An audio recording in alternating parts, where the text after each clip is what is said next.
Today we're taking another look back at a recent significant trade in NHL history. We're going to go back 2 years ago and look at the big trade between the Ottawa Senators and the New York Islanders involving Jean-Gabriel Pageau and a lot of futures going to the Senators. We'll discuss how this deal looks now 2 years later, coming up next. So welcome back to another video here at Top Shelf Hockey. As I mentioned, today we're going to go back and take a look at another trade from recent NHL history to see how things have worked out now that a lot of the draft picks in play have been used. And we have a much better idea where things stand with some of the development of the young players, etc. involved in some of these deals.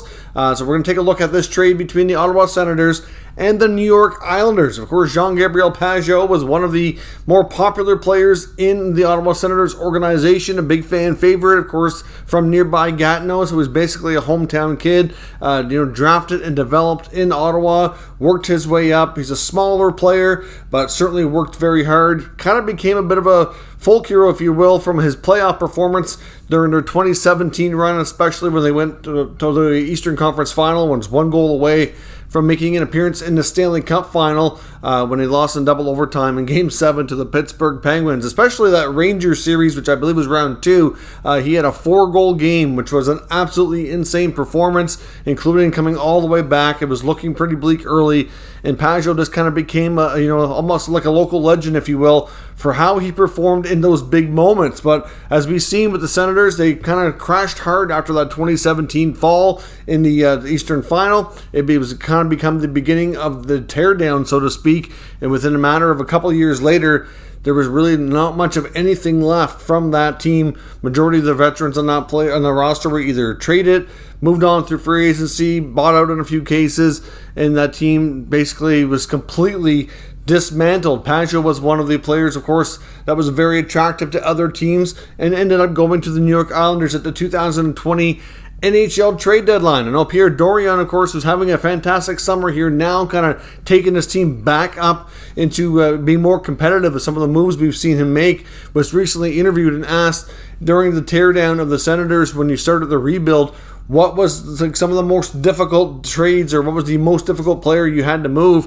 And he said it was Pageau because of the connection to the city and just everything he brought. It's one of those players you can't help but cheer for him as a person, just because of how he plays and overcoming the obstacles he's had to be successful. So the full details of this trade here is as follows. Jean-Gabriel Pageau traded from the Ottawa Senators to the New York Islanders in exchange for a 2020 first-round selection, a 2020 second-round selection, and a 2022 conditional third-round pick. So we finally know the full details of this trade. Unfortunately for the Ottawa Senators, that condition for that third-round pick was not met, so they do not get that selection. The condition attached to it was that the New York Islanders had to have won the Stanley Cup. So, of course, condition not met.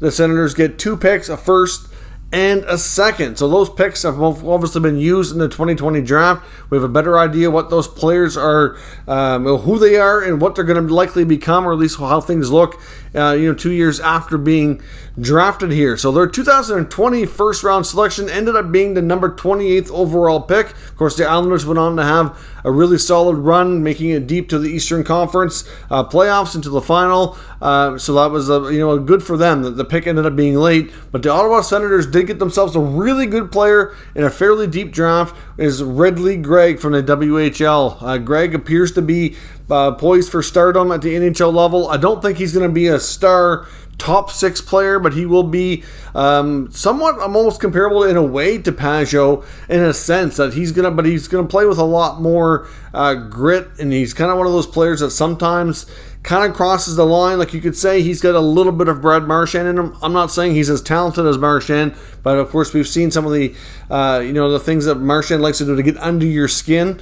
He's that kind of player. He has good offensive abilities. He's good defensively as well. And to me, he's probably going to be your prototypical third line player, but a really good third liner who can, like I said, play with an edge, play with that passion, play with speed, play with some offensive abilities, and just kind of drive you nuts all at the same time. So to me, Ridley Greig is a really good player that I know the Senators and Pierre Dorion are really excited about.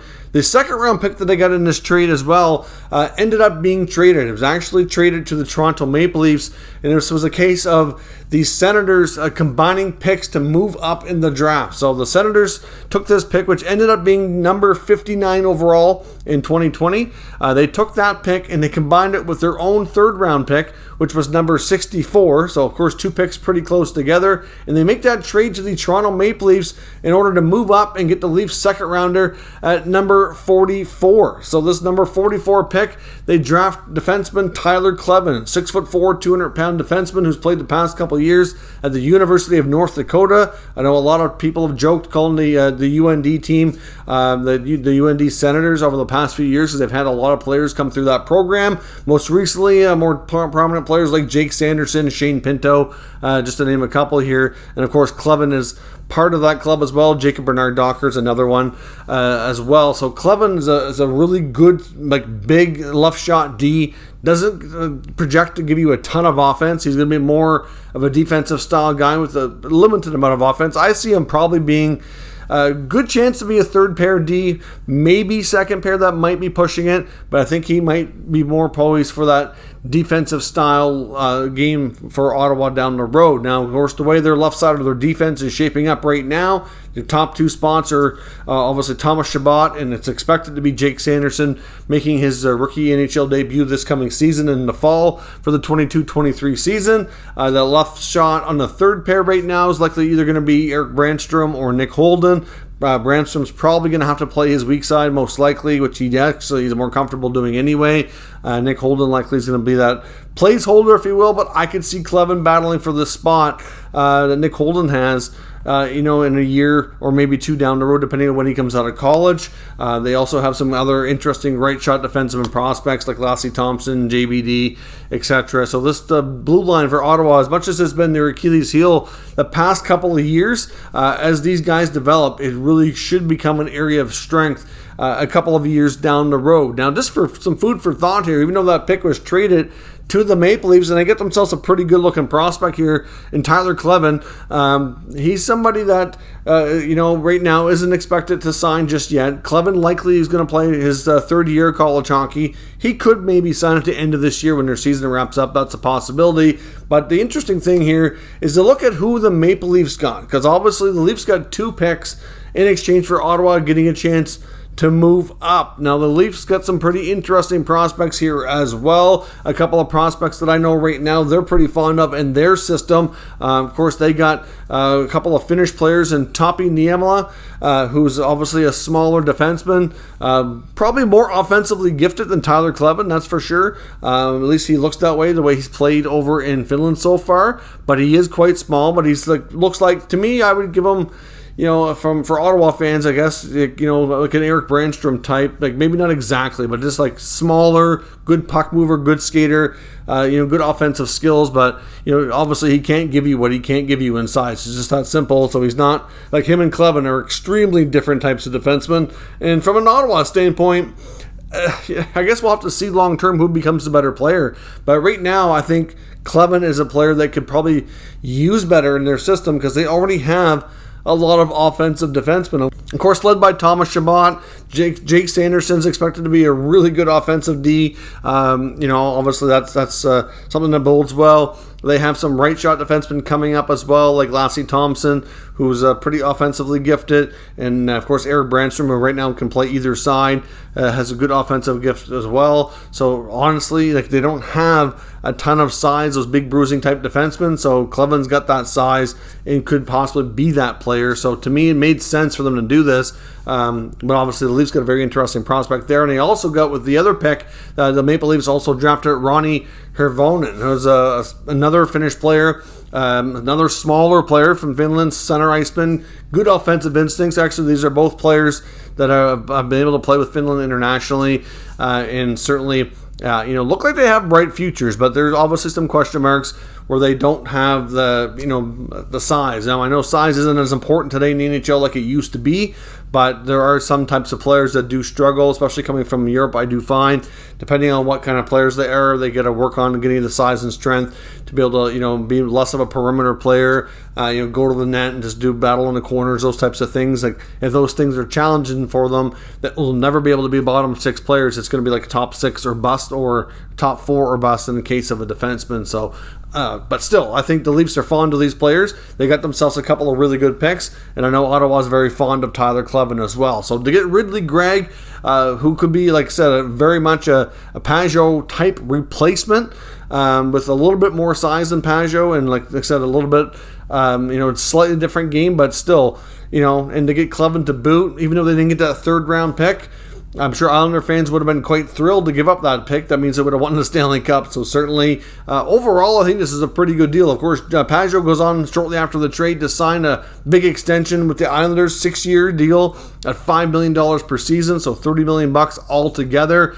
I think for the most part, if you look at Pageau's stats the past couple of years, he's been pretty much his normal self. I know there's some that would say last year was a bit of a struggle for him, and it was at times, and it was for the whole team. I think they came on strong late, but it was too little too late at that point. But realistically, if you look at his point totals, just from that perspective, it was pretty average overall during his time so far in the Islanders organization. But I think they were kind of hoping that he would take some steps and kind of, maybe progress a little bit more, because he was still not super old. He was only in his, mid to late 20s, so he still has, fairly, good age on his side here. But the Islanders as a whole need to get back to obviously scoring more goals. We'll see how the coaching change affects Pageau as well. I don't think they're unhappy with their acquisition. I just think they were maybe hoping just to get a little bit more out of him so far. But like I said last year, that could be said for the entire team. It's not just him. I think he was more of a victim of the circumstances around him.